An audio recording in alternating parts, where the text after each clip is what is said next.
सत साहिब बंदी छोड़ सतगुरु रामपाल जी भगवान की जय हो। परमपिता परमात्मा सारी सृष्टि के रचनहार, कुल मालिक, असंख्य ब्रह्मांडों के स्वामी, तीनों लोकों में प्रवेश करके सबका भरण पोषण करने वाले एकमात्र जगत गुरु संत श्रोमणी सतगुरु रामपाल जी परमेश्वर जी के चरण कमल में आज दिनांक 17 मार्च 2022 किशनगढ़ साध संगति में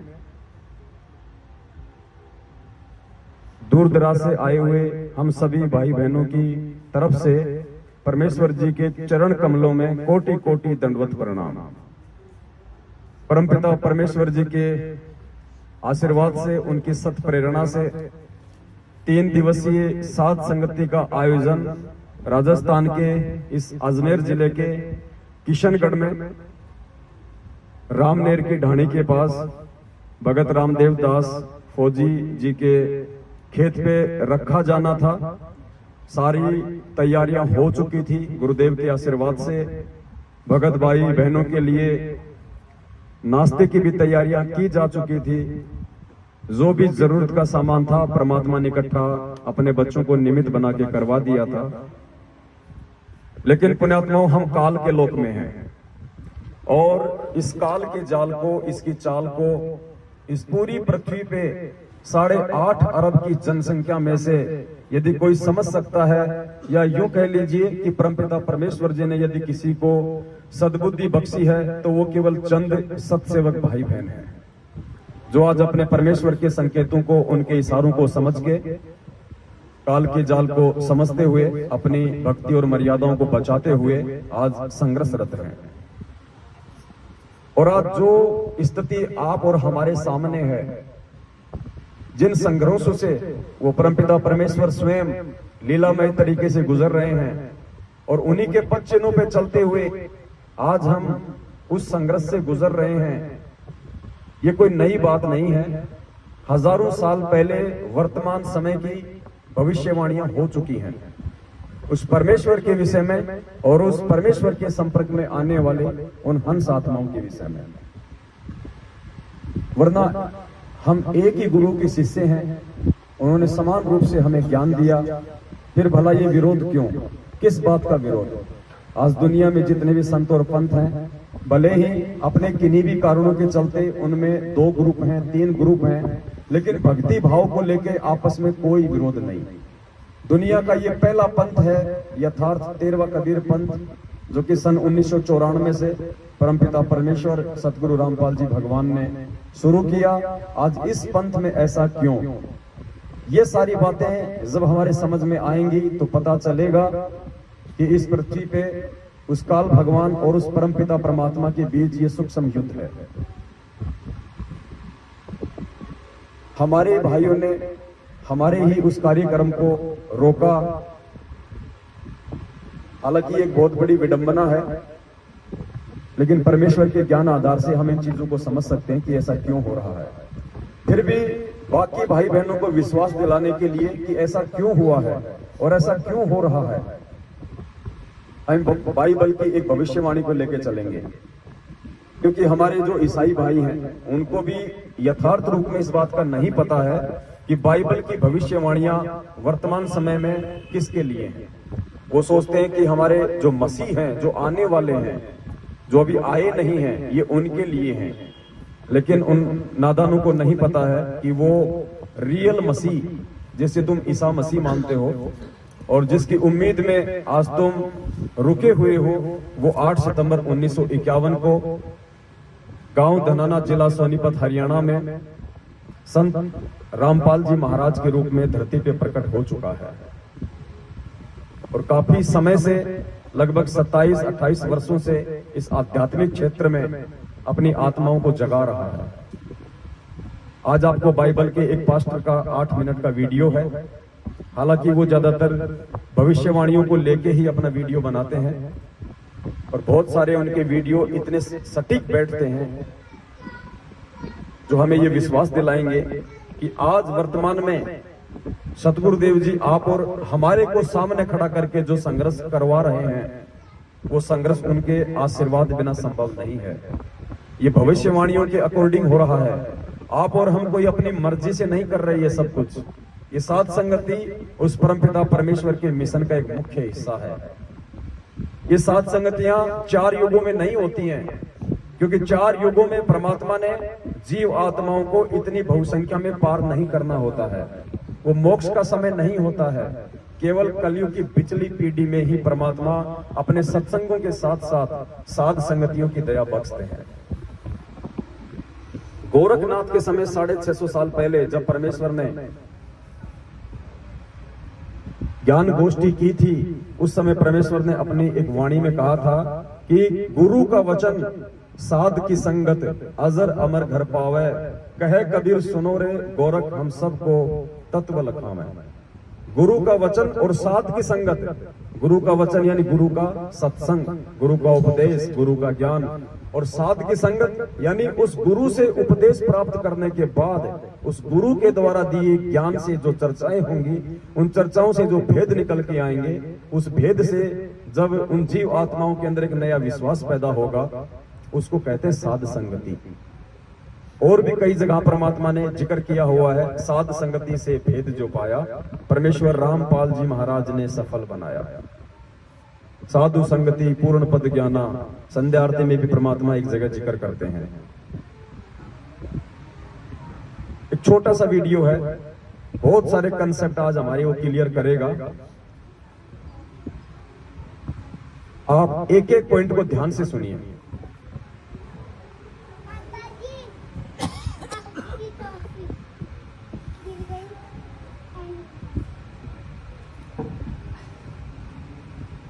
से ऐसा पता चलता है कि यीशु मसीह के आगमन के पहले बात हो रही है इस पास्टर भाई के द्वारा कि ईसा मसीह के आगमन से पहले पुण्यात्माओं यहां जो स्थिति है वो पूज्य गुरुदेव जी के बारे में बताई जा रही है। क्योंकि असली मसीह का मतलब होता है मालिक, रब, गॉड, सबका भगवान, उसको कहते हैं मसीह। और ईसा उनका नाम था, लेकिन हकीकत से ये लोग अपरिचित हैं, सृष्टि रचना से ये लोग अपरिचित हैं, इसलिए ये केवल एक तुक्का सा मारते हैं कि हमारे जो ईसा मसीह जी थे वो वापस आने वाले हैं। लेकिन वो तो परमेश्वर ने आज हमें समझा रखा कि कौन वापस आने वाला है। तो इनके एक एक वचन को आप जी ध्यान से सुनिएगा।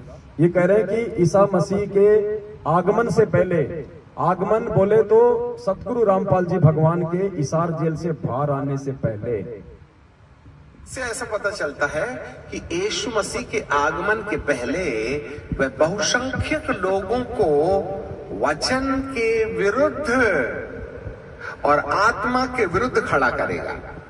कौन खड़ा करेगा? काल भगवान। हिंदी में उसे काल भगवान कहते हैं, निरंजन कहते हैं, और ये जो ईसाई भाई हैं ये उसे कहते हैं एंटी क्राइस्ट।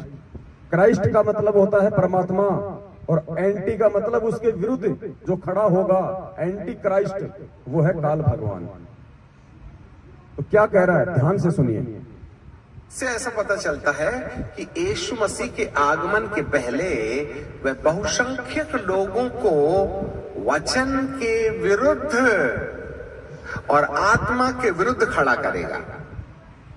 यानी सतगुरु रामपाल जी भगवान के बाहर आने से पहले वो एंटी क्राइस्ट, वो काल भगवान वचन और आत्मा के विरुद्ध लोगों को खड़ा करेगा। वचन यानी पूज्य गुरुदेव जी का ज्ञान, पूज्य गुरुदेव जी के सत्संगों के विरुद्ध लोगों को चलाएगा, गुरु जी के ज्ञान के खिलाफ लोगों को चलाएगा। और आत्मा यानी वो परमात्मा जिन बच्चों को निमित्त बनाएंगे समाज में संदेश देने के लिए साध संगतियों के माध्यम से, तो वो काल भगवान क्या करेगा? एक तो परमात्मा के वचन के विरुद्ध लोगों को खड़ा करेगा, और दूसरा उस परमेश्वर के वचन पे जो सत्सेवक चल रहे होंगे, उनको आत्मा कहा है, उन आत्माओं के खिलाफ लोगों को भड़काएंगे, लोगों को खड़ा करेंगे। सतलोक आश्रम मैनेजमेंट हरियाणा वो एंटी क्राइस्ट है, जो आज परमपिता परमेश्वर सतगुरु रामपाल जी भगवान के वचन के खिलाफ सारे कुक्रम भगत समाज से करवा रहा है।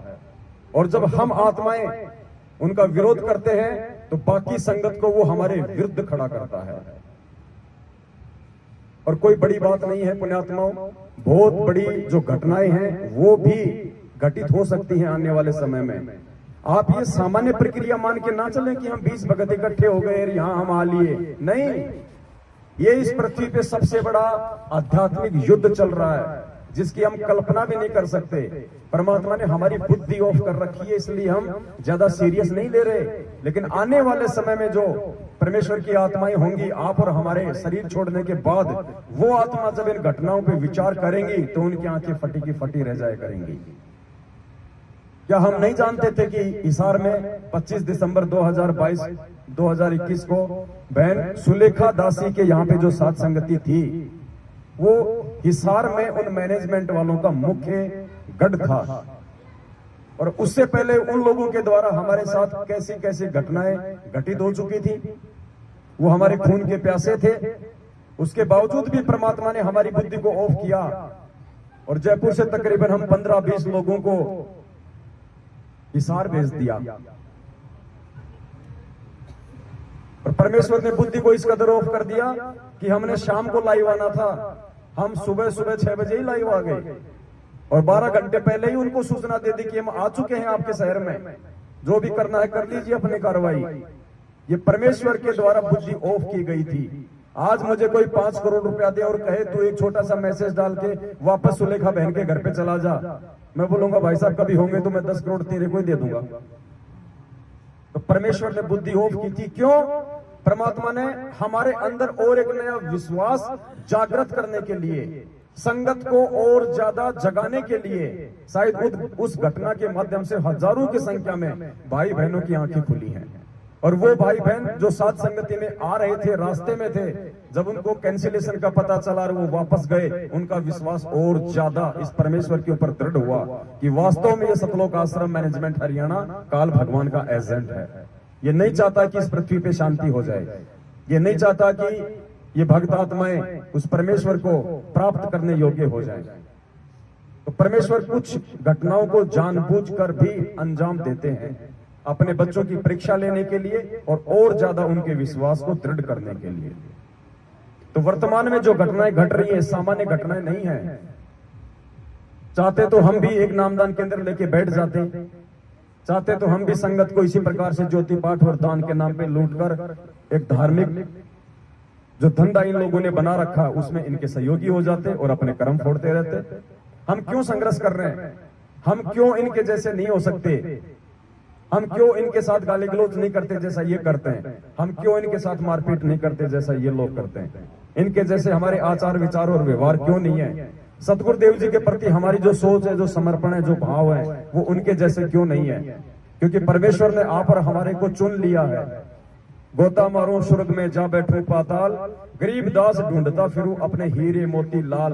अगर परमेश्वर ने सभी को पार करना होता, सभी के लिए परमात्मा यहाँ आते, तो ये वाणी ना कहते कि मैं खाली हीरे मोती लाल के लिए आता हूँ, कंकड़ पत्थर के लिए परमात्मा नहीं आता। तो परमेश्वर की शरण में आने के बाद भी इन लोगों का आचरण बता रहा है कि ये अभी भी कंकड़ और पत्थर की श्रेणी में है। तो आज ये छोटा सा वीडियो हमें बहुत कुछ समझाएगा। तो इस वीडियो में कहा गया है कि उसके आने से पहले, उस परमेश्वर के, उस मसीह के आगमन से पहले, जेल से बाहर आने से पहले क्या क्या घटनाएं घटित होंगी। आज आपको ये वीडियो ध्यान से सुनने की आवश्यकता है और उतना ही जागरूक भी रहने की। से ऐसा पता चलता है कि यीशु मसीह के आगमन के पहले वह बहुसंख्यक लोगों को वचन के विरुद्ध और आत्मा के विरुद्ध खड़ा करेगा।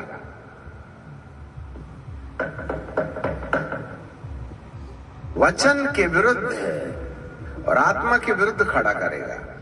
अब आगे ये बताएगा कि वचन क्या है और आत्मा क्या है। वचन है वो परमात्मा, वचन है उस परमात्मा का सत्संग, वचन है उस परमात्मा की शिक्षा, और आत्मा वो आत्माएं जो आप यहां बैठे हुए हैं, सत्सेवक जिनको परमेश्वर ने निमित्त बना रखा है। उन आत्माओं के खिलाफ और गुरुदेव के ज्ञान के खिलाफ खड़ा करेगा।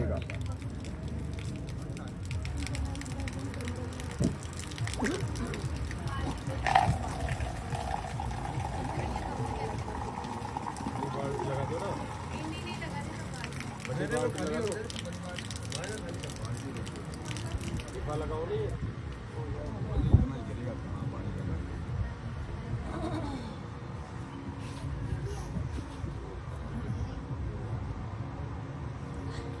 धंधा शुरू कर दिया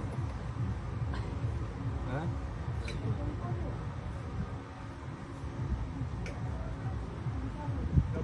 वीडियो ध्यान से सुनना।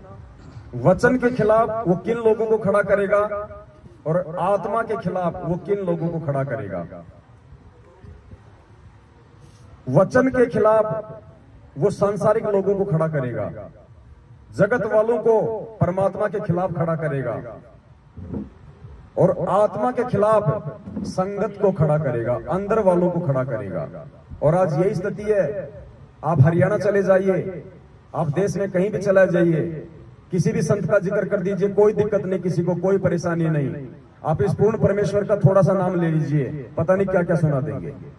क्योंकि भविष्यवाणी के अकॉर्डिंग उसने सभी के दिलो दिमाग में जिन जिन आत्माओं के ऊपर उसका कंट्रोल है, और 99.9% आत्माओं के ऊपर आज काल का कंट्रोल है, तो उन आत्माओं के अंदर उस वचन के खिलाफ वो खूब प्रेरणा भर देगा। आज इस परमात्मा का नाम किसी को नहीं सुहाता, ये हकीकत है। तो वो जो दुनिया वाले हैं, ज्यादातर संख्या में लोगों को उस वचन के खिलाफ खड़ा कर देगा, संत रूप में आए हुए उस परमात्मा के खिलाफ खड़ा कर देगा, और उस परमेश्वर की संगत को उस आत्मा के खिलाफ खड़ा करेगा, जो आत्मा निमित्त बन के भाई बहनों को जगा रही होंगी। ध्यान से सुनिए। खड़ा करेगा। से ऐसा पता चलता है कि यीशु मसीह के आगमन के पहले वह बहुसंख्यक लोगों को वचन के विरुद्ध और आत्मा के विरुद्ध खड़ा करेगा।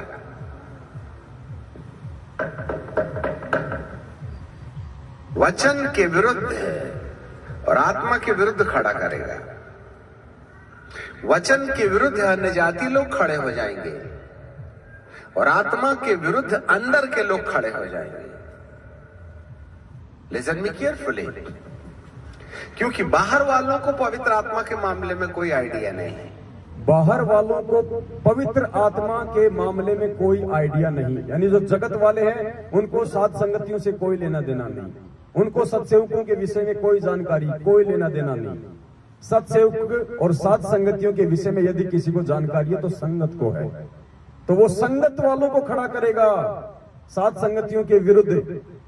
जैसे 700 भक्तों को गुमराह करके अजमेर के एसपी को परसों ज्ञापन देने के लिए उसने खड़ा कर दिया, हिसार में खड़ा कर दिया, मध्य प्रदेश में खड़ा कर दिया 500 लोगों को सात संगति रुकवाने के लिए, क्योंकि संगत वालों को जानकारी है कि वो पवित्र आत्माएं कौन है, ये सात संगतियां क्या हैं, ये सत्सेवक क्या है, जगत वालों को नहीं पता है। इसलिए उस पवित्र आत्मा यानी उन सत्सेवकों के खिलाफ वो अंदर वालों को खड़ा करेगा, संगत वालों को, और परमात्मा के खिलाफ बाहर वालों को। वचन के विरुद्ध अन्य जाति लोग खड़े हो जाएंगे और आत्मा के विरुद्ध अंदर के लोग खड़े हो जाएंगे। लिसन मी केयरफुली, क्योंकि बाहर वालों को पवित्र आत्मा के मामले में कोई आइडिया नहीं है। आइडिया तो हम अंदर वालों को है जो विश्वास करते हैं। इसलिए आत्मा की खिलाफत कलीसिया के अंदर होगी और वचन। कलीसिया मतलब संगत, ईसाई धर्म में संगत को कहते हैं कलीसिया। इसलिए आत्मा की खिलाफत कलीसिया के अंदर होगी और वचन की खिलाफत कलीसिया के बाहर होगी। अच्छे से याद रखना, बाइबल के विद्रोह में अन्य जाति लोग बोलेंगे और पवित्र आत्मा के विरुद्ध में कलीसिया के लोग बोलेंगे। इसीलिए बाइबल कहती है कि अंत के दिनों में उसका प्राण घातक घाव अच्छा हो जाएगा। अंत के दिनों में, अब ये अंत का समय चल रहा है, परमेश्वर के आगमन का समय है, ये अंत का समय है। और इस अंत के समय में उस काल भगवान का प्राण घातक हमला तेज हो जाएगा, विस्फोटक हो जाएगा। वो हर संभव कोशिश करेगा उस परमेश्वर के वचन को तुड़वाने का और आत्माओं को भ्रमित करने का। इसीलिए बाइबल कहती है कि अंत के दिनों में उसका प्राण घातक घाव अच्छा हो जाएगा। इससे ऐसे पता चलता है कि पवित्र आत्मा के द्वारा आने वाले बदलाव के विरुद्ध कलीसियाओं के अंदर में बाइबल ज्ञानी विश्वासी कहीं ना कहीं किसी गैर आत्मा के कब्जे में जाकर पवित्र आत्मा का विद्रोह करने लगेंगे। संगत के अंदर जो भाई बहन होंगे वो किसी गैर आत्मा के कब्जे में जाकर और उस पवित्र आत्माओं का विरोध शुरू कर देंगे। कौन सी पवित्र आत्माएं? जो उस परमेश्वर के वचन आधार से संगत में बदलाव कर रही होंगी। बदलाव क्या हो रहा है? परमेश्वर की आरतियां। परमात्मा ने दया करके हमसे जो यथार्थ विधि से जो आरतियां शुरू करवाई हैं कि हम आज से पहले आरती सुन रहे थे या हम आरतियां कर रहे थे। परमेश्वर को भोग लगाना, गुरुदेव को भगवान बताना, दाढ़ी मूछ वाली फोटो को खाली काल्पनिक बताना, ये बदलाव है कलीसिया के अंदर, संगत के अंदर। तो ये कह रहा है कि संगत के अंदर जो बदलाव उस पवित्र आत्मा के द्वारा, उन सत्सेवकों के द्वारा जो शुरू किए जाएंगे, वो संगत को उनके विरुद्ध खड़ा कर देगा। ध्यान से सुनिए। कलीसियाओं के अंदर के द्वारा कि अंत के दिनों में उसका प्राण घातक घाव अच्छा हो जाएगा। इससे ऐसे पता चलता है कि पवित्र आत्मा के द्वारा आने वाले बदलाव के विरुद्ध कलीसियाओं के अंदर में बाइबल ज्ञानी विश्वासी कहीं ना कहीं किसी गैर आत्मा के कब्जे में जाकर पवित्र आत्मा का विद्रोह करने लगेंगे। ये कोऑर्डिनेटर, ये नामदान संचालक, गुरुदेव का छोटा कलयुगी भाई महेंद्र, गुरुदेव के बेटा बेटी, भाई बंधु, रिश्तेदार, जवाई, ये सब गैर आत्माएं हैं। ये काल के कब्जे में, एंटी क्राइस्ट के कब्जे में, और संगत इनके कंट्रोल में आके उस बदलाव को स्वीकार नहीं करेंगी। और जो बदलाव परमात्मा हमसे करवा रहे हैं इस भक्ति मार्ग में, उनके विरोध में खड़ा हो जाएंगी। कहीं ना कहीं किसी गैर आत्मा के कब्जे में जाकर पवित्र आत्मा का विद्रोह करने लगेंगे, पवित्र आत्मा के फलों का विद्रोह करने लगेंगे, पवित्र आत्मा के कामों को अस्वीकार करने लगेंगे। जो भी बदलाव परमात्मा करवा रहे हैं, अब 7 संगतियों की परमात्मा ने शुरुआत करवाई, तो देखिए सीधे सीधे तौर पे ये लोग भयंकर रूप से हमारे विरोध में आ गए हैं। राजस्थान के डीजी को डायरेक्ट लेटर दिया गया है संगत को गुमराह करके, भीड़ दिखा के। राजस्थान के डीजीपी ने अजमेर के एसपी को लेटर भेजा कार्रवाई के लिए। अजमेर के एसपी साहब ने किशनगढ़ के डिप्टी साहब को लेटर भेजा। डिप्टी साहब ने थाने को तलब किया। भगत रामदेव दास जी के पास में फोन आया। हम तीनों भाई डिप्टी ऑफिस गए। कजोड़ जी के पास जयपुर फोन गया। ये सब कुछ इन भविष्यवाणियों के अकॉर्डिंग उस बदलाव को रोकने के लिए, क्योंकि एंटी क्राइस्ट, उस काल भगवान को ये डर है कि कहीं ये आत्मा जाग ना जाए, उस परमेश्वर को पहचान ना लें। इनके अंदर जो प्यार, प्रेम, एक दूसरे के साथ विनम्र अधीनता के साथ जो मिलने जुलने की प्रक्रिया शुरू हो रही है, ये कहीं फल फूल ना जाए, मेरा साम्राज्य खाली ना हो जाए। इस चिंता में उसने उन पवित्र आत्माओं के खिलाफ अपने दूतों को निमित्त बना के संगत को भड़काना शुरू कर दिया, संगत को खड़ा कर दिया उसके विरोध में। ध्यान से सुनिए वीडियो का एक एक शब्द। मैं बाइबल ज्ञानी विश्वासी कहीं ना कहीं किसी गैर आत्मा के कब्जे में जाकर पवित्र आत्मा का विद्रोह करने लगेंगे, पवित्र आत्मा के फलों का विद्रोह करने लगेंगे, पवित्र आत्मा के कामों को अस्वीकार करने लगेंगे। और जो लोग पवित्र आत्मा के काम को बढ़ावा देते हैं, जो लोग सत्सेवकों के काम को बढ़ावा देते हैं, उनके साथ क्या होगा? आत्मा के कामों को अस्वीकार करने लगेंगे। और जो लोग पवित्र आत्मा के काम को बढ़ावा देते हैं, उनके विरुद्ध खड़े हो जाएंगे। That is the work of the demon, the Antichrist. याद रखिएगा। और जिन जिन कलीसियाओं के अंदर में पवित्र आत्मा के काम का विद्रोह किया जाता है, ये विद्रोह मनुष्य के द्वारा नहीं होता। ये जो विद्रोह आप और हमारा जो किया जा रहा है संगत में, सात संगतियों को रुकवाने का, ये कह रहा है कि ये मनुष्य के द्वारा नहीं है। कोई ये ना समझे कि वो कोऑर्डिनेटर अपनी तरफ से कर रहा है, वो नामदान संचालक अपनी तरफ से कर रहा है, गुरुदेव के परिवार वाले अपनी तरफ से ये पीले पर्चे निकाल रहे हैं। नहीं, उस काल के दबाव में, क्योंकि इनकी बुद्धि मर्यादा टूटने के चलते उसके कंट्रोल में है।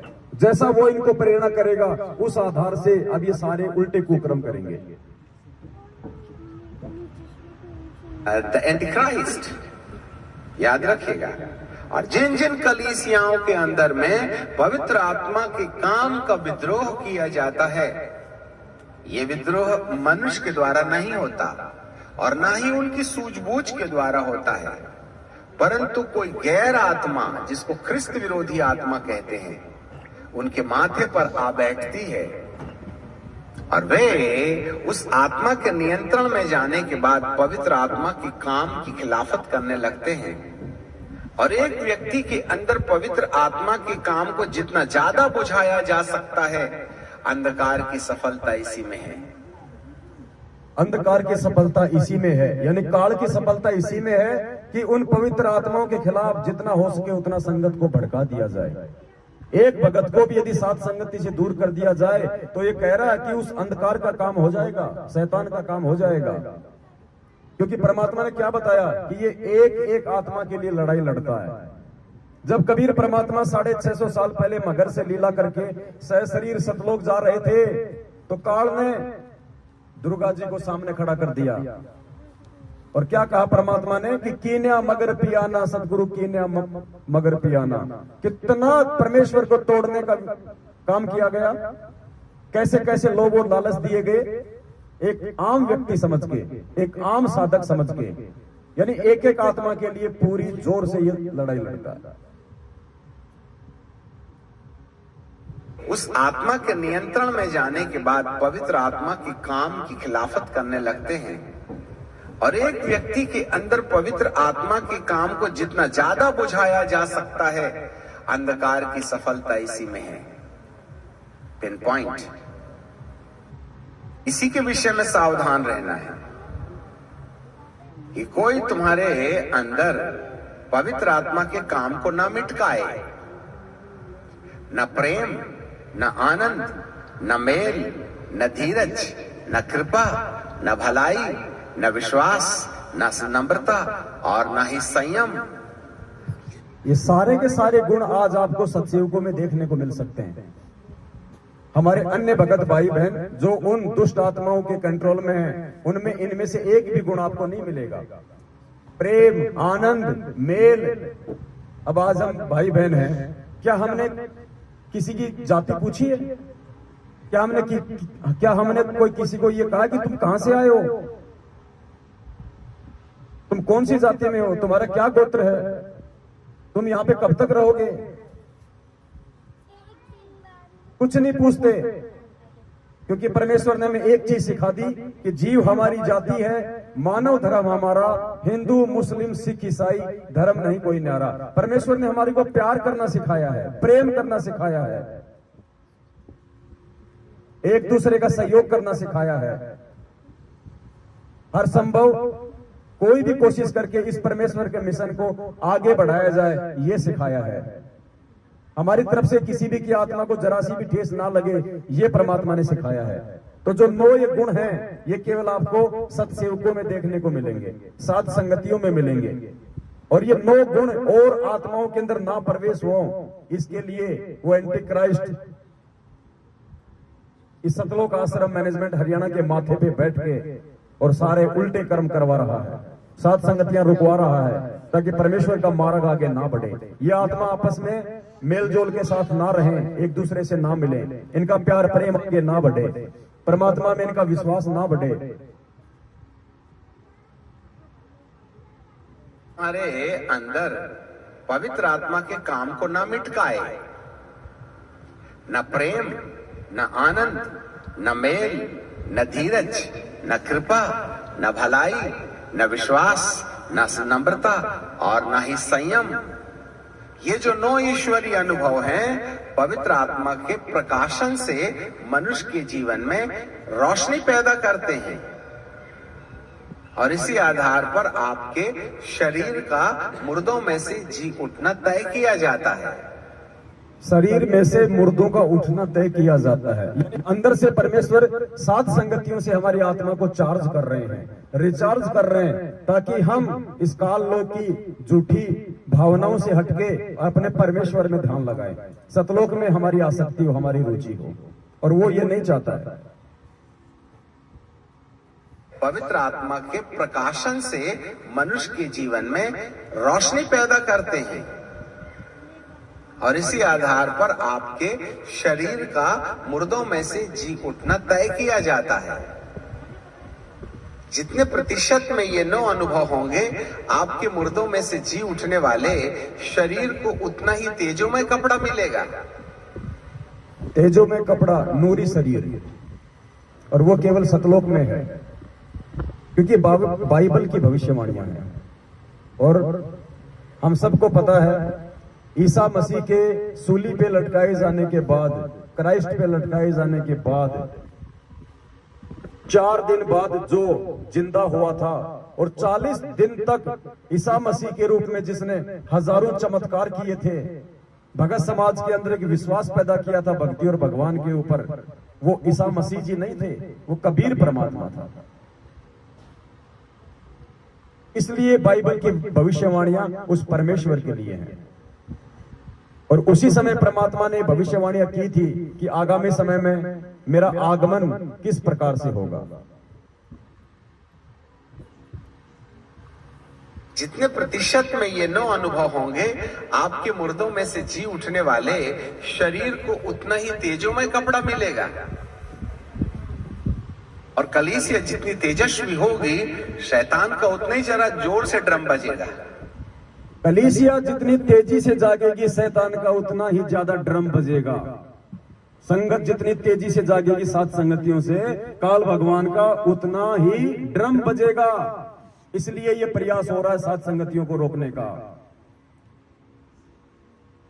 पुण्यात्माओं, आज की रात या जहां जहां भी साथ संगतियां होंगी, परमेश्वर आप और हमें निमित्त बना के, आप यकीन करना परमेश्वर की विशेष दृष्टि उस जगह पे होगी। खुद परमात्मा की वाणी है कि जहां जन से महिमा सुनूं वहां मैं गवन करंत, और वो तो नगर अमान है जहां मेरे प्यारे संत। उन पवित्र आत्माओं की बदौलत परमात्मा विनाशकारी समय में उस पूरे क्षेत्र की भी रक्षा करता है। और इस पूर्ण परमात्मा की महिमा वर्तमान में पूरी पृथ्वी पर केवल सात संगतियों के माध्यम से ही गाई जा रही है। और जिन भाइयों को नींद आ रही है वो थोड़ा सा आगे सुन लीजिए, आगे का वीडियो उनके लिए, कि सात संगतियों में आके नींद लेना कितना खतरनाक साबित होगा फिर आगे। तेजों में कपड़ा मिलेगा और कलीसिया जितनी तेजस्वी होगी, शैतान का उतना ही जरा जोर से ड्रम बजेगा। इसलिए आइए और सतरंजी गरम कीजिए और 10 रुपए डालिए और जाइए और चर्च में बैठ के मच्छर मारते रहिएगा।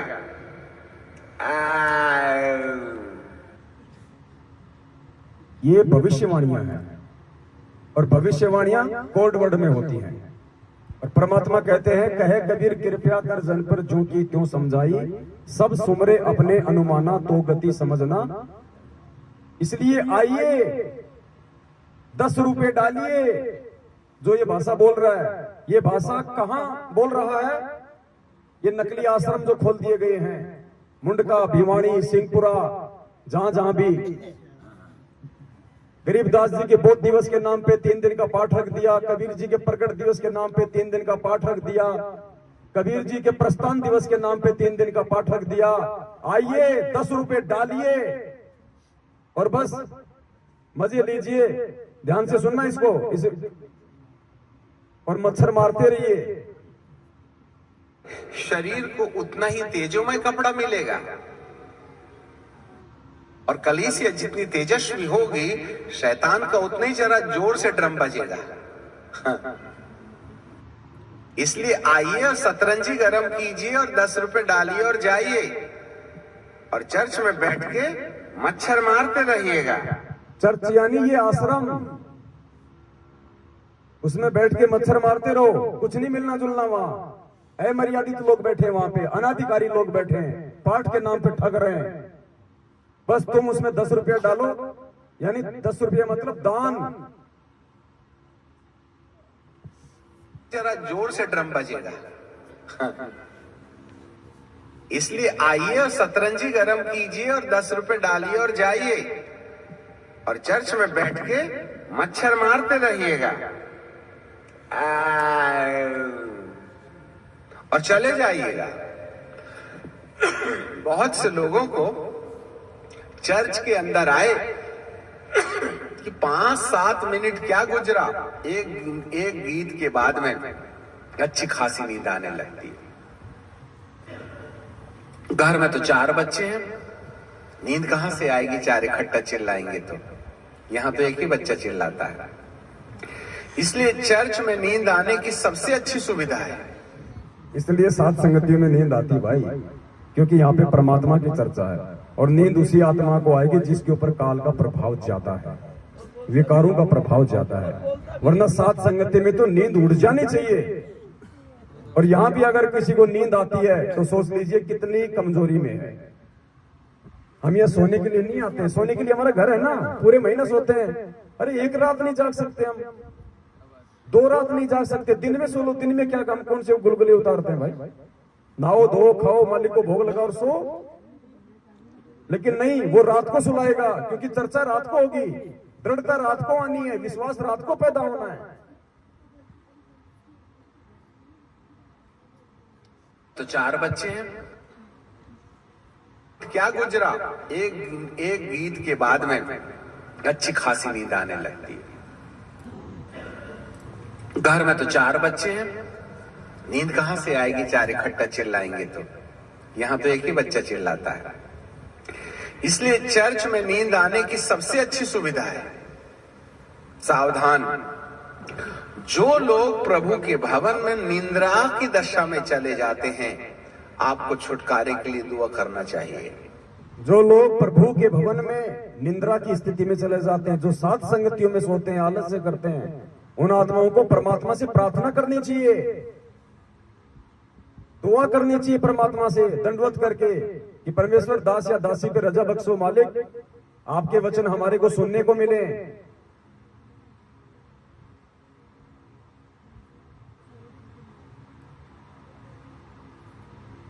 चर्च में नींद आने की सबसे अच्छी सुविधा है। सावधान, जो लोग प्रभु के भवन में निंद्रा की दशा में चले जाते हैं, आपको छुटकारे के लिए दुआ करना चाहिए। क्योंकि जरूर कोई ना कोई ऐसी आत्मा है जो आपकी आंखों को डुबडुबा देती है या मच्छर की ओर ध्यान दिला देती है। एंटी क्राइस्ट कोई काला पीला नीला हरा गोली आदमी नहीं है। काल एंटी क्राइस्ट कोई काला पीला नीला हरा आदमी नहीं है। और परमात्मा ने क्या कहा? वो वस्तुओं के माध्यम से प्रकट होता है। काल स्वयं प्रकट नहीं होता है, परमात्मा प्रकट होते हैं। काल कभी प्रकट नहीं होता। 2 व्यक्तियों के बीच में पैसों के लेके झगड़ा हो गया, वो पैसे के रूप में प्रकट हो गया। अच्छी खासी मालिक के साथ संगति हो रही थी, ऊपर से पानी का धार कूद पड़ी, वो पानी की धार के रूप में प्रकट हो गया। हमारा ध्यान आकर्षित ना हो पाए शब्दों पे, चर्चा में विघन डालना, वो ऐसी घटनाओं के माध्यम से वो प्रकट होता है। नींद आ जाएगी, वो निद्रा के माध्यम से हो गया प्रकट। इसीलिए गुरु जी क्या कहते हैं, इस तन में मन मूर्ति देखो। संध्या आरती में पढ़ते हो ना, इस तन में मन मूर्त देखो। यानी परमात्मा कहते हैं कि भगत तुझे इस ज्ञान आधार से अपने शरीर में स्वयं उस काल को खोजना पड़ेगा कि तेरी कौन सी वो क्रिया है जिससे कि वो काल अपना दाव खेल रहा है। दो भगत आपस में मिल गए, तीसरे की चर्चा कर रहे हैं, विचार करना चाहिए। वो निंदा के रूप में काल प्रकट हो रहा है, दोनों के कर्म फोड़ रहा है। सत्संग सुनते समय नींद आ रही है, मंत्र करते समय नींद आ रहे हैं, वो काल प्रकट हो रहा है आलस्य के रूप में। इस तन में मन मूर्त देखो, क्योंकि शरीर में है ना काल का वास, परमात्मा का भी इसी में वास है। कौन सा हमारा वो कर्म है जो परमेश्वर कर रहा है, कौन से कुकर्म की प्रेरणा काल कर रहा है, तो ये हमने स्वयं जांचना पड़ेगा। इतना आगे हमने ज्ञान को आधार बना के बढ़ना पड़ेगा, अवलोकन करना पड़ेगा, हमने ऑब्जर्वेशन करना पड़ेगा ज्ञान आधार से। जो आपकी आंखों को डुबडुबा देती है या मच्छर की ओर ध्यान दिला देती है। एंटी क्राइस्ट कोई काला पीला नीला हरा आदमी नहीं है जिसके सींग होंगे, बड़े बड़े दांत होंगे, उल्टे पैर होंगे, गाल में बाल होंगे। वरन व्यक्ति वस्तु स्थिति के अंदर में वह हमें पवित्र आत्मा की प्रति बेपरवाह लापरवाह करके आपके जीवन के अंदर में ईश्वरीय आचरण नहीं आना चाहिए, इस प्रयास में वो लगा रहेगा, जिससे कि तुम्हारा पुनरुत्थान ना होवे, जिससे कि तुम्हारा पुनरुत्थान ना होवे। Hallelujah, praise the Lord. यही है ख्रिस्त विरोधी आत्मा। सावधान रहो, धार्मिकता का त्याग हो जाएगा। अर्थात जब लोग वचन के अनुसार चलने से अपने आप को इनकार कर देंगे, जब लोग वचन के अनुसार चलने से अपने आप को इनकार कर देंगे। आज 90% संगत जो मैनेजमेंट के कब्जे में है, उन्होंने इनकार कर दिया है गुरुजी के ज्ञान आधार से चलने से, गुरुजी के वचन अनुसार चलने से। कब कहा परमात्मा ने दोगली राजनीति करो, कब कहा परमात्मा ने आरक्षण के लिए लोगों की लड़ाई में उनका साथ दो, कब कहा परमात्मा ने गैंगस्टरों की सीबीआई जांच का साथ दो, उनकी रैली और धरनों में जाओ, उनको 5-5 लाख रुपए का चंदा दो। कब कहा परमात्मा ने आरक्षण में 16-16 लाख का चंदा दो। कब कहा परमात्मा ने तुम देह दान करो, रक्त दान करो, पिंड प्राण जिन दीने दाना, गरीबदास जाको कुर्बाना। गरीबदास जी कह रहे हैं कि नालायक, तुझे खुद ये पिंड ये प्राण उस परमात्मा ने दान में दिया है, और दान में दी गई वस्तु को दान करने का तेरा कहां अधिकार है। लेकिन वो भटकाएगा, वो भरमाएगा, वो शंका पैदा करेगा, वो तोड़ेगा, उसका यही काम है। सावधान रहो, ये ख्रिस्त विरोधी आत्मा। सावधान रहो, धार्मिकता का त्याग हो जाएगा। अर्थात जब लोग वचन के अनुसार चलने से अपने आप को इनकार कर देंगे, यह वह दबाव होगा जो इस ख्रिस्त विरोधी आत्मा के द्वारा हमारे मन के अंदर डाला जाएगा। इस विषय में सावधान रहना है। जी हाँ, जो उस कृष्ण विरोधी आत्मा के कंट्रोल में हो जाएगा, कह रहा है कि उसमें धार्मिकता का त्याग हो जाएगा। आज हमारे 90% भगत भाई बहनों में धार्मिकता का त्याग होता जा रहा है। ना वो गुरुदेव को भोग लगाते हैं, ना वो धार्मिक भंडारों में सहयोग करते हैं, ना वो अपना 5वां यज्ञ पूरा कर रहे हैं, ऊपर से उल्टे कुकर्म करवा के उनकी मर्यादा तोड़वाई जा चुकी है। तो धार्मिकता को उन आत्माओं के अंदर से काल भगवान के द्वारा धीरे धीरे नष्ट किया जा रहा है, ताकि उनका पुनरुत्थान ना हो जाए। पुनरुत्थान का मतलब, एक बार परमात्मा 650 साल पहले आए थे, हमें मिले थे, हम अपना उत्थान नहीं कर पाए, नहीं करवा पाए। आज हमारे को परमात्मा ने पुनः मौका दिया उत्थान का, पुनरुत्थान का, क्योंकि भविष्यवाणियां तो पिछली पीढ़ी के लिए है ना। तो आज हमारा पुनरुत्थान होना है, और वो नहीं चाहता कि इनका पुनरुत्थान हो, ये आगे बढ़े। जो इस ख्रिस्त विरोधी आत्मा के द्वारा हमारे मन के अंदर डाला जाएगा। इस विषय में सावधान रहना है। जी हाँ, अब आपके पास एक प्रश्न है, हम में से कितने ऐसे हैं वो वचन की आज्ञाओं को ध्यान रखते हैं? नंबर 2, नंबर 1, हम में से ऐसे कितने हैं जो वचन की आज्ञाओं का ध्यान रखते हैं? सिर्फ सत्सेवक हैं, बाकी तो सब गुरु जी का वचन तोड़ के बैठे हैं, कोई ध्यान नहीं रखता ना। पीला पर्चे में आ गया, बीजेपी को तो बीजेपी के पीछे, कांग्रेस को तो कांग्रेस के पीछे। कौन वचन को ध्यान रख रहा आज? सत्सेवक।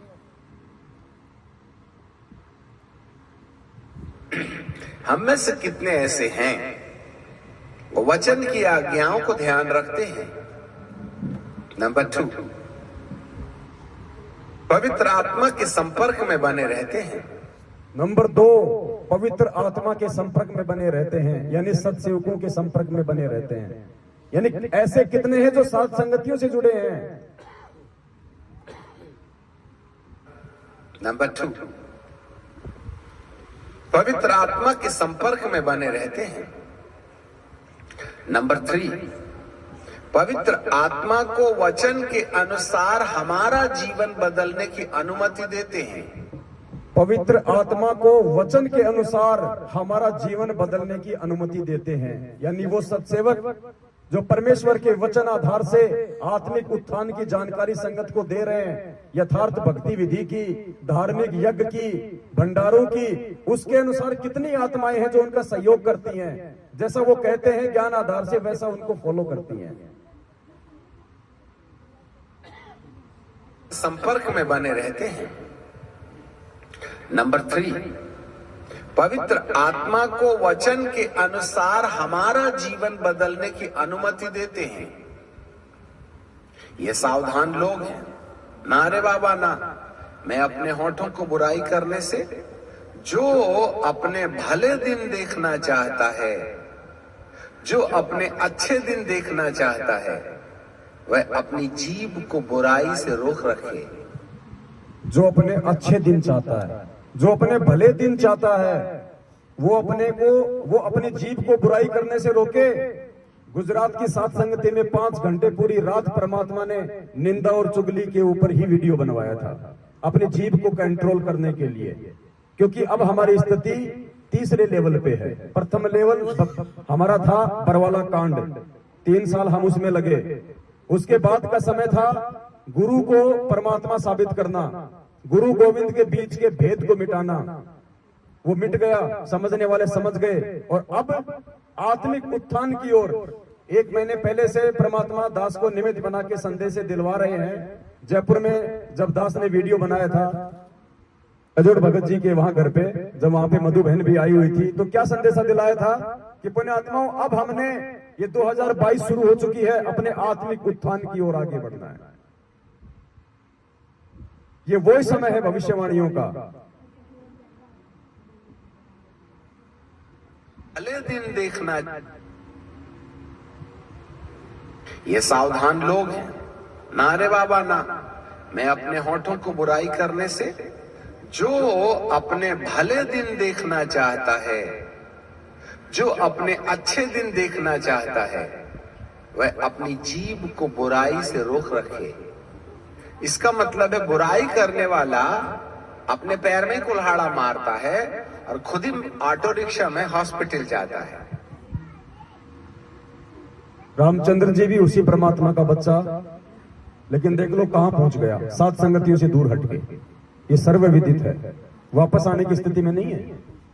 ये भविष्यवाणियां हैं, ये कोई बच्चों ने नहीं लिखी हैं, ये परमात्मा ने लिखवाई है। और आगे चल के ऐसी आत्माएं हजारों वर्ष जब ये भक्ति चलेगी तो ये एग्जाम्पल के रूप में रहेंगी। साधु सज्जन सोना टूट जुड़े सो बार, दुर्जन कुंभ कुम्हार के एक धक्के दरार। गुरुद्रोही की उपाधि, गुरुद्रोही का उदाहरण संजय दिल्ली वाला ले बैठा। राग द्वेष और ईर्ष्या का उदाहरण रामचंद्र ले बैठा। षड्यंत्रकारी और धोखेबाजी का उदाहरण सतलोक आश्रम मैनेजमेंट हरियाणा ले बैठा।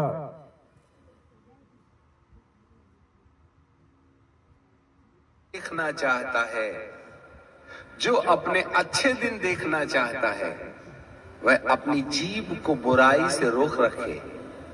इसका मतलब है बुराई करने वाला अपने पैर में कुल्हाड़ा मारता है और खुद ही ऑटो रिक्शा में हॉस्पिटल जाता है। आप खुद ही अपनी टांग काट डालते हैं। बुरा दिन देखना है तो खूब बुराई करो, और भले दिन देखना है तो जीभ को बुराई से रोक रखो। वो क्या करता है, हमारे दिमाग के अंदर में ख्रिस्त विरोधी आत्माएं एक दूसरे की लांछन करने के लिए हमको प्रेरणा देता है। इसकी टीका उसकी बदी, ये लोभ वो लालच, ये झगड़ा वो झांसा, ये बीड़ी वो तमाकू, ये दारू वो झगड़ा।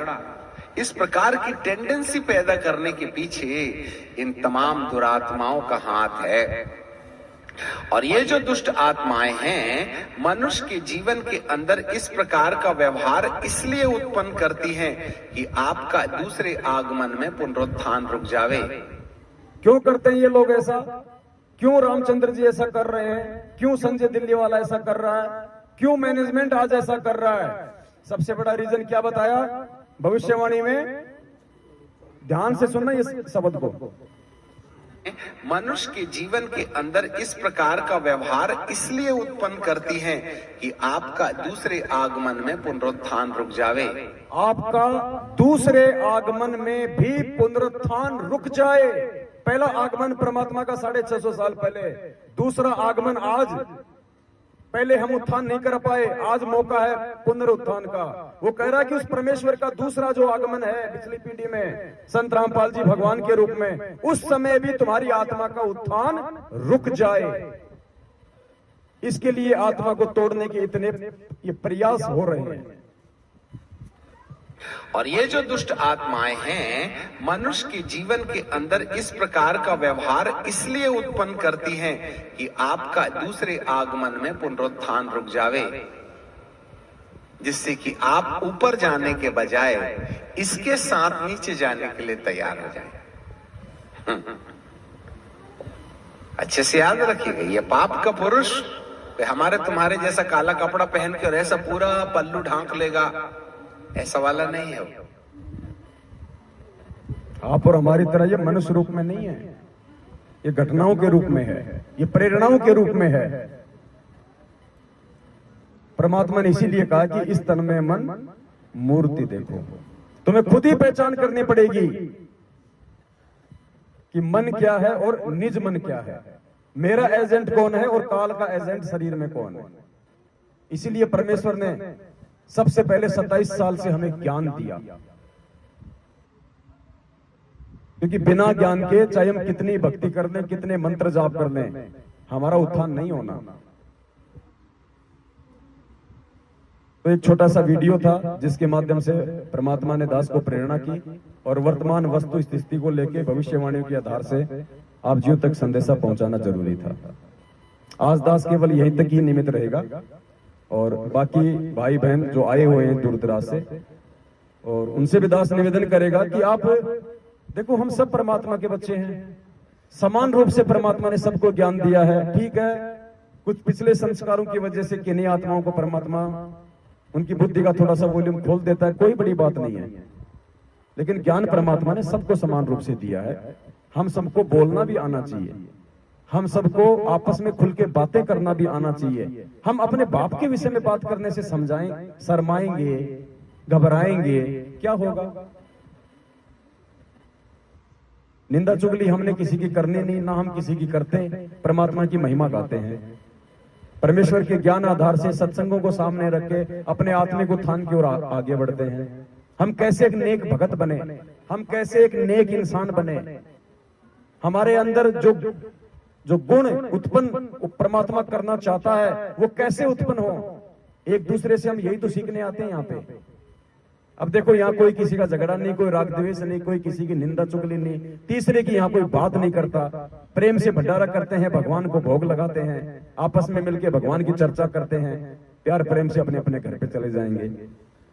कितने प्यार से भाई ने आपके लिए 2-2 हलवाई बुला कर बूंदिया उतारे थे, इतने खुश हो रहे थे उस दिन। और क्या कहा इन्होंने? कि अगर उस भगवान का भगत प्रसन्न हो गया तो समझ लेना भगवान प्रसन्न हो गया। और जब कैंसिल हुआ, रात को भगत जी रोए वहां पे, आत्मा दुखाई है। ये इनके नीचे गिरने के कर्म हैं। और इसी प्रकार से परमात्मा हमें ऊपर उठाएंगे धर्म की बेल के सहारे। संगत में जो चर्चाएं हो रही हैं, ये कोई आम बात नहीं है। दास को तो पहले से इन सब बातों का मालूम है, लेकिन परमात्मा किन्हीं भाइयों को निमित्त बना के फिर उस बात को भी सामने लेके आ जाते हैं। आने वाले समय में हमारे को इस कदर सावधान रहना है। सबसे पहले तो आपने किन्हीं एक या दो व्यक्तियों को देख के नहीं चलना भक्ति मार्ग में। अगर परमात्मा किसी को निमित्त बना रहे हैं आप जियों को समझाने के लिए, क्योंकि सबको समझ नहीं होती है, परमात्मा किसी न किसी को खड़ा करते ही करते हैं, तो खड़ा करने वाले से हमारे को विरोध नहीं करना चाहिए। जितना उसके पास माल मटेरियल हमारे हित का है वो ले लेना चाहिए। हम अपने बच्चे को स्कूल भेजते हैं, वो टीचर घर जाके अपनी पत्नी को पीटता है, शराब पीता है, मांस खाता, हमने कभी ध्यान दिया इस बात पे? वो हमारे बच्चों को सही पढ़ा रहा है, बस बात खत्म। लेकिन यहां हम क्या करते हैं, एक दूसरे की बुराई खोजने का ज्यादा प्रयास करते हैं। हमारे जीवन में कोई बदलाव हो, ऐसी उसके पास क्या चीज है, उसकी तरफ ध्यान भी नहीं जाता। तो आपने सिवाय अपने परमात्मा के और परमात्मा के ज्ञान के और अपनी भक्ति के चौथे पे डिपेंड नहीं रहना। जब तक हम कुछ एक सत्सेवक भाई बहन आपकी सेवा में हैं, तब तक हैं। जिस दिन हमारा काम पूरा हो जाएगा, परमात्मा हमें नीचे बैठा देगा, हमारी सेवा समाप्त। हमेशा थोड़े ना आपको एक दूसरे की पूंछ पकड़ के परमात्मा चलवाएगा। अरे गाड़ी बंद हो गई और बैटरी भी लग रही है, सारे काम है और उसको धक्के की जरूरत है, तो उसको एक बार धक्का मरवाया जाता है, फिर स्टार्ट हो जाती है। उसके बाद थोड़ा ना उसके धक्का ही मारते रहना है। तो परमात्मा ने कुछ सत्सेवकों को, कुछ पवित्र आत्माओं को निमित्त बना के आपको धक्का सा मरवाया है, जो खड़े हुए थे एक जगह पे। लेकिन अब जब गाड़ी स्टार्ट हो गई, अब खुद चलना है भाई आगे। तो आने वाले समय में काल भगवान का जो दबाव बढ़ेगा, क्योंकि उसको पता है कि बड़ी तेजी से आत्माएं मेरे काल से निकल रही हैं। ये क्यों प्रयास किया जा रहा है? गुरुजी के नाम का लेटर निकलवा के राजस्थान के डीजीपी साहब को दिया जा रहा है, 7 संगतियां रुकवाई जा रही हैं। हम किसकी जेब काट रहे हैं भाई? अखबारों में हमारे खिलाफ ठग हैं, चोर हैं, संगत को लूट रहे हैं, जगत वालों से पैसे इकट्ठे कर रहे हैं। सबूत कुछ भी नहीं है, फिर भी मीडिया झूठा लिख रहा है। प्रशासन हमारी अनुमति को रोक देता है ऐसे झूठे लोगों के इशारों पे, क्योंकि ये काल का लोक है, वो सब काल के अंडर में है। उनका आपस में कोई टकराव नहीं, कोई विरोध नहीं। हमारे अच्छे कामों को रोकने में सब एक हो जाएंगे। तो आने वाले समय में पुण्यात्माओं, हो सकता है हमारी सेवा ज्यादा समय की ना हो, इसलिए अब आपको अपने स्तर पे इस आध्यात्मिकता में ऊपर उठना है। और जो प्लानिंग जो हो सकती है काल भगवान की, खैर वैसे तो मालिक साथ में है, लेकिन फिर भी परमात्मा पता नहीं किस किस प्रकार से सबकी परीक्षा लेगा। जो प्लानिंग की जा रही है वर्तमान में सतलोक आश्रम मैनेजमेंट हरियाणा द्वारा काल प्रेरित होके, वो यहां तक की प्लानिंग है कि पवन का मर्डर हो जाए और वो मर्डर का मुकदमा संत रामपाल जी महाराज पे लग जाए। आप लोगों को पहले दास आगाह कर रहा है। अगर इतना भी हो जाए, मैं ये नहीं कहता कि ऐसा हो जाएगा, लेकिन आप लोगों के लिए है। अगर ऐसा भी हो जाए तो आपने किसी के ऊपर आश्रित होकर नहीं चलना कि बस वो चला गया तो हमारा सब कुछ चला गया, अब हमें कौन बताएगा, क्या समझाएगा, अब हम कैसे साथ संगत नहीं करेंगे, अब क्या होगा। यानी कुछ आत्माओं के साथ इस कदर भी घटनाओं को अंजाम दिया जा सकता है आने वाले समय में। वैसे तो सिर पे साई सत्य है, तो को क्या भय रे। हाथी पे बैठने के बाद परमात्मा कहते हैं कुत्ते तो 1000 भोंको चाहे लेकिन बिगाड़ कुछ नहीं पाएंगे। लेकिन हमारी परीक्षा है कि वो समय नहीं है कि परमात्मा लेके हाथी 2-4 भक्तों को बैठा के वो बरवाड़ा में चक्कर काटेंगे कि लो साहब वो परीक्षा हो रही है। नहीं, देश काल और परिस्थिति के अनुसार होती है। हर आत्मा के परमात्मा भिन्न भिन्न तरीके से लेगा परीक्षा। साथ संगति रुकी, कुछ लोग तो ट्रेन से वापस गए, कुछ लोगों ने टिकट कैंसिल करवाई। उनके मन में क्या भाव उत्पन्न होते हैं, वो उनकी परीक्षा है। रामदेव दास जी, इनके पिछले जन्म के कुछ ऐसे संस्कार हैं अच्छे जो आज ये पारिवारिक रूप से भी संपन्न है, आर्थिक रूप से भी संपन्न है, सामाजिक रूप से भी प्रतिष्ठित है, और ऐसे व्यक्ति जो कि धर्म के काम को आगे बढ़ा रहा है और उसके खिलाफ उसी के क्षेत्र में अखबारों में उल्टी सीधी ठग, चोर लुटेरे नाम से न्यूज निकल जाए, तो ये इनकी परीक्षा है कि इनको लोक लाज कहां तक सताएगी। ये क्या सोचते हैं कि भाई बंधु भी, क्योंकि सब हमारे विरोध में है ये ज्ञान लेने के बाद, और न्यूज तो आएगी तो छानी रहती नहीं, बुराई तो सबसे ज्यादा और सबसे पहले फैलती है। रिश्तेदारों के पास जाएगी, वो चार को बताएंगे, अरे देखो रे वो महात्मा बन रहा था, देखो क्या काम कर रहा है। तो इनके अंदर क्या भाव प्रकट होते हैं, ये इनकी परीक्षा है। हर आत्मा की परीक्षा है, परमात्मा अलग अलग तरीके से लेता है, और जब तक परमात्मा सारे हमारे विकार समाप्त नहीं कर देगा, हम भगत की श्रेणी में नहीं है। इसलिए मालिक कहते हैं लोक लाज मर्याद जगत की, तृण जो तोड़ बगावे, जब कोई राम भगत गति पावे। तो ये इनके लोक लाज की परीक्षा ले रहा है परमात्मा। वो परीक्षा ले ली, साथ में भगत की सेवा लगा दी। अब बताओ कहां रुक गई साथ संगति। ये तो 12 तारीख से चल रही है और 30 तारीख तक चलेगी, कहां रुक गई साथ संगति बताइए। खाली जगह ही तो चेंज हुई है। तो परमात्मा हमारे साथ में भाई, ये हमारे को विश्वास हो जाना चाहिए, और इससे बढ़ के विश्वास ये हो जाना चाहिए कि धरती पे खुद परमात्मा प्रकट है। वैसे तो कल पूरी रात साथ संगति चली थी, परमात्मा के आशीर्वाद से कुछ बातों का खुलासा हो गया था, फिर भी कुछ नए भाई बहन हैं, थोड़ा सा क्योंकि वीडियो अभी हमने डाले नहीं है, कुछ पाबंदियां हैं, इसकी वजह से साथ संगति समाप्ति के बाद ये सारे वीडियो डाले जाएंगे। तो भाई धरती पे परमात्मा प्रकट है।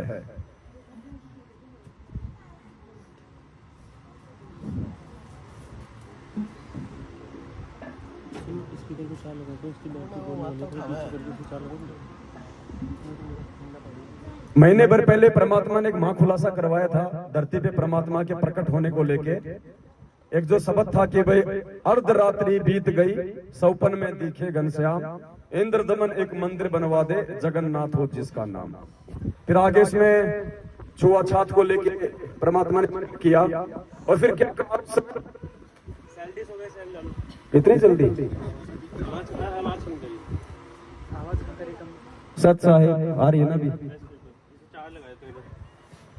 तो इसको लगा। तो उस शब्द के माध्यम से परमात्मा ने यह साबित करवाया था कि धरती पे आज वही कब्र परमात्मा संत रामपाल जी भगवान के रूप में प्रकट है।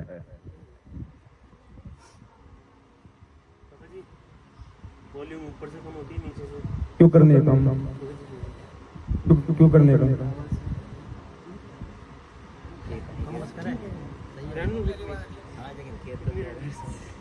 ये तो 2 घंटे से कितनी तो है।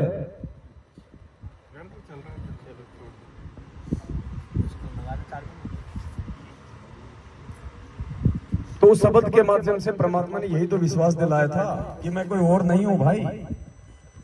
अब उस समय परमात्मा ने वहां पे छुआछात को समाप्त करवाया था, और उस मंदिर में छुआछात को समाप्त करके परमात्मा ने जगन्नाथ के मंदिर के पांडे के साथ, जो कि ब्राह्मण था जाति से, और परमात्मा उस समय धानक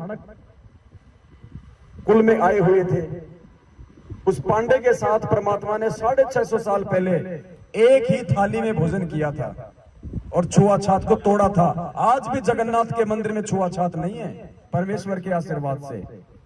तो उस समय पांडे के साथ में एक ही पत्तल में किसने भोजन किया था? कबीर जी ने। और फिर क्या कहा उस शब्द में परमात्मा ने कि एक पत्तल में दोनों जी में, पांडा गुलाम रामपाल। स्पष्ट किया परमात्मा ने कि भाई वो मैं जिम रहा था उसके साथ, अपनी निंद्रा तोड़ दो। गांव धनाना, जिला सोनीपत, हरियाणा का किसान का बेटा मत समझो। लीला तो पता नहीं परमात्मा की क्या क्या करते हैं, और आज से पहले कैसी कैसी लीलाएं की है परमात्मा ने। गुरुदेव ने बताया कि द्रौपदी को आगामी संकट से बचाने के लिए, उससे दान लेने के लिए भगवान ने अंधे की लीला की, कोई पहचान नहीं सका उसको। तो ऐसा ही एक महाप्रमाण आज एक शब्द के माध्यम से आपके सामने रखा जाएगा, क्योंकि परमेश्वर के हर शब्द के अंत में एक महाखुलासा होता है, एक गहरा संकेत छुपा होता है। तो ये शब्द है परमात्मा का, साहिब कबीर आजा आत्मा तोहे पुकारती, तेरे हाथ में चाबी ओ सतगुरु शतलोक दवार की। इसके लास्ट की ये चौपाई है, ध्यान से सुनना इसको।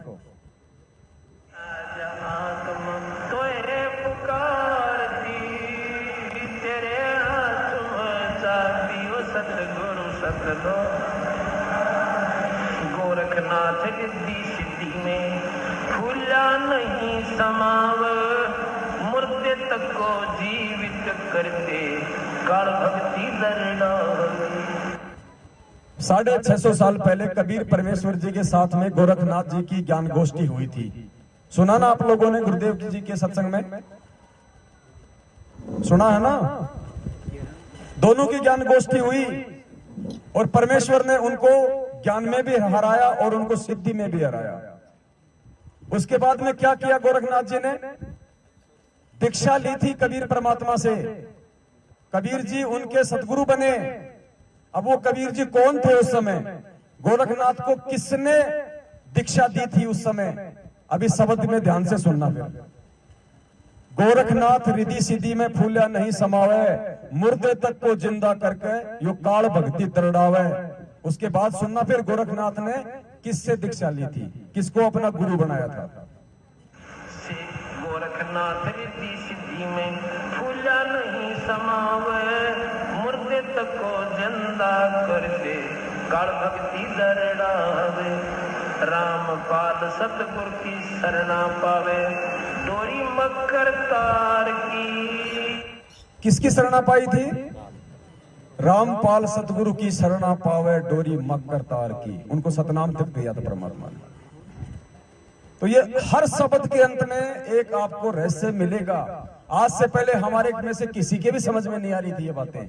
हम हजारों बार इन शब्दों को सुन चुके थे, आज भी सुन रहे थे, लेकिन ना मेरे समझ में आ रही थी ना आपकी समझ में आ रही थी, क्योंकि परमात्मा ने हम सबकी बुद्धि ऑफ कर रखी थी। जब तक वो ठीक का समय नहीं आता, परमात्मा बुद्धि ओपन नहीं करता। आज जितने भी आध्यात्मिक रहस्य परमात्मा ने पिछले समय से प्रकट करवाए हैं, ये आज ही क्यों करवाए सारे? क्योंकि ये वो समय आ गया कि हम इस परमात्मा की पहचान कर लें। अंत निकट है, फिर समय नहीं रहेगा, और इसकी पहचान हुए बिना इसके ऊपर विश्वास नहीं हो पाएगा, और विश्वास के बिना भक्ति नहीं चलेगी, और भक्ति नहीं होगी तो विनाशकारी समय में हमारा बचाव कहां से होगा? कहे कबीर सुनो भाई साधो मैं तो हूं विश्वास में। ये नहीं कहा परमात्मा ने कि कहे कबीर सुनो भाई साधो मैं तो हूं सतनाम में, मैं तो हूं प्रथम नाम में, मैं तो हूं सार नाम में। परमात्मा कहते हैं ये मेरे नाम उसी समय काम करेंगे जब तू मेरे ऊपर विश्वास करेगा कि ये भगवान है। और गोरखनाथ ने इतना सब कुछ देखने के बाद भी धोखा खा लिया। गुरुदेव ने कहा कि उसको विश्वास तो हो गया, लेकिन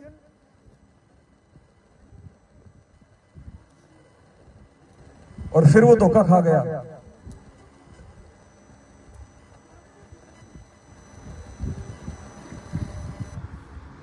बोलो सतगुरुदेव की जय हो। और गरीबदास जी महाराज कहते चारों युग के योग को भाई खाए जा रहा था काल, और सतगुरु नाम सुनाइया जब टूटा जंजाल। कबीर साहब ने नाम दिया जब उसका झंझट मिटा गोरखनाथ जी का, कि गोरखनाथ जी चारों युग में योगी रहा। अब कुछ दिनों के बाद जब ये समाप्त हो जाएगी आपकी सिद्धि, आप दोबारा इस जन्म मरण के चक्कर में आओगे। अब भी गोरखनाथ जी की जो करनी कर रखी है उसके मन में विश्वास इतना जरूर होगा कि सत नाम सत रास्ता कबीर साहब का है, लेकिन पूर्ण विश्वास नहीं हो पाया। इसकी वजह से उसको एक गेड़ा फेर देगा कबीर साहब। कहते हैं गोरखनाथ जी जब सतयुग शुरू होगा उसमें 1 लाख वर्ष तक दिल्ली का राज करेंगे और ब्रह्मचारी रहेंगे। 1 लाख। अपने आत्मा विचार करने की बात है। गोरखनाथ जी भी हमारे ही गुरु भाई थे, हमारा ही गुरु भाई था गोरखनाथ। और आज परमात्मा ने हमारे को मौका दे दिया आत्म कल्याण के लिए। गोरखनाथ को नहीं मिला मौका। जब सतयुग आएगा इस कलयुग के बाद 1 लाख साल दिल्ली का राज करेगा, और फिर क्या होगा? परमात्मा ने सारा विधान बता दिया। राज करेगा 1 लाख साल, तो मालिक कहते हैं तपेश्वरी सो राजेश्वरी और राजेश्वरी सो नरकेश्वरी। तो ये आज मौका है यहां से निकलने का, छूटने का। ये नहीं मिलेगा मौका बाद में। और काल भी उतना ही जबरदस्त प्रयास करेगा इस मार्ग को भ्रष्ट करने का, खंडित करने का। लेकिन उसके ऊपर उसका भी बाप बैठा हुआ है, जिसका पंजा आप और हम सबके ऊपर है निरंतर। इसलिए घबराने की जरूरत नहीं है। गुरुदेव ने एक सत्संग में कहा कि परिस्थिति ऐसी पैदा करेगा काल कि बस सर्वनाश होने वाला है। लेकिन परमात्मा ने कहा कि तुम विश्वास रखना उस समय, फिर देखना।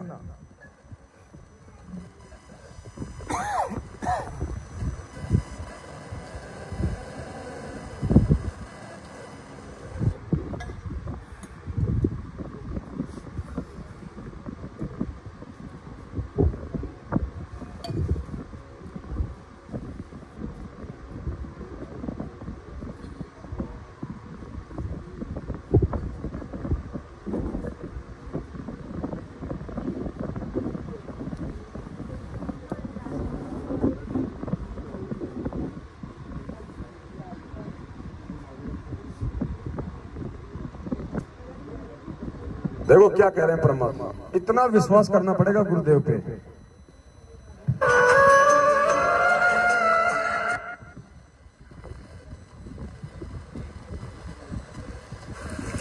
अपना आत्माओं हमारा इतना दिल कमजोर हो चुका है कि हम वहां तक बुद्धि उठती नहीं ना, दिल डटता कि हम भगवान को इतना विश्वास कर सके। जैसे कहते हैं कि तुलसी बिरुआ बाग में शीतत भी मुरझावे, राम भरोसे जो रहे वो पर्वत पर लहरावे। तुलसी बिरवा बाग में सींचत भी मुरझावे, राम भरोसे जो चले वो पर्वत पे। आज ये बिरवा कौन है जो सोचता है कि मेरी हर प्रकार से सिंचाई हो रही है? मैं तो मुंडका भी जाता हूं, मैं तो सिंहपुरा भी जाता हूं, मैं तो रोहतक भी जाता हूं, मैं तो नामदान केंद्र पे भी जाता हूं, मैं तो तारीख पे भी चक्कर काटता हूं, मैं तो ज्योति पाठ का पैसा भी करता हूं, मैं तो जैसा ये लोग कहते हैं वो आदेश मानता हूं, पीला पर्चा भी मानता हूं। कबीर बिरवा बाग में सींचत भी मुरझावे, उसके बाद भी वो 90% बिरवे मुरझा रहे हैं। अकाल मृत्यु हो रही है उनकी, सर्वनाश हो रहा है उनके साथ में, घर घर में झगड़ा उनके, परमात्मा से दूर होते जा रहे हैं। तो कहते कबीर बिरवा बाग में सींचत भी मुरझावे और राम भरोसे जो चले वो पर्वत पे। आप और हम हैं जो अपने सदगुरु के भरोसे चल रहे हैं, राम के भरोसे चल रहे हैं। हम ना तो नामदान केंद्र पे जाते, ना हम फर्जी आश्रमों में जाते, ना हम किसी को ज्योति पाठ और दान का पैसा देते, ना हम किसी के पीले पर्चे मानते। और फिर भी परमात्मा दिन दोगुनी रात चौगुनी हमारे को आध्यात्मिक और सांसारिक बरकत दे रहा है। क्यों? क्योंकि हम राम भरोसे हैं। अपना आत्मा हमारा इतना दिल कमजोर हो चुका है कि हम वहां तक बुद्धि उठती नहीं ना, दिल डटता कि हम भगवान को इतना विश्वास कर सके। जैसे कहते हैं कि तुलसी बिरुआ बाग में सींचत भी मुरझावे, राम भरोसे जो रहे वो पर्वत पर लहरावे। बगीचे के अंदर बूटा लगा दिया, पौधा लगा दिया, सिंचाई करते करते खत्म हो जाता है, मुरझा जाता है। राम भरोसे पर्वत के ऊपर कोई संभालने वाला नहीं, कोई सिंचाई करनिया नहीं। कहते राम भरोसे जो रहे पर्वत पे लहरावे। तो हमारा इतनी बुद्धि उठती नहीं, लेकिन इसको उठाने का ये प्रोसीजर है। एक दिन ऐसी दृढ़ता होगी आपके अंदर कि सर्वनाश होता दिखा आपने, आप दृढ़ रहना भगवान के ऊपर। फिर देखना ऐसा बादल टल जाएगा तो सोच भी नहीं सकते आप।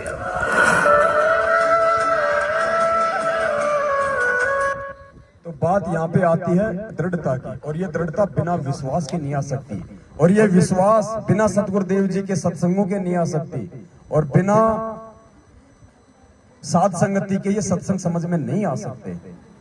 ये परमेश्वर का ज्ञान गीता जी से भी ज्यादा कोडवर्ड में है। अगर इतना आसान होता तो गरीबदास जी का ग्रंथ यही था 3 साल से, हर कोई उसको खोल के बैठ जाता। किसी ने एक वाणी का शरणार्थ भी ढंग से नहीं किया आज तक। तो भाई ये परमात्मा है जो आप और हमें मिला हुआ है। अब इतना ज्ञान देने के बाद, शिक्षित करने के बाद, पिछली पीढ़ी में जन्म देने के बाद अब ये खुल के छाती फाड़ के नहीं दिखाएगा हनुमान की तरह कि मैं ही हूं। इतनी बुद्धि विवेक हमारे अंदर भी होनी चाहिए। अब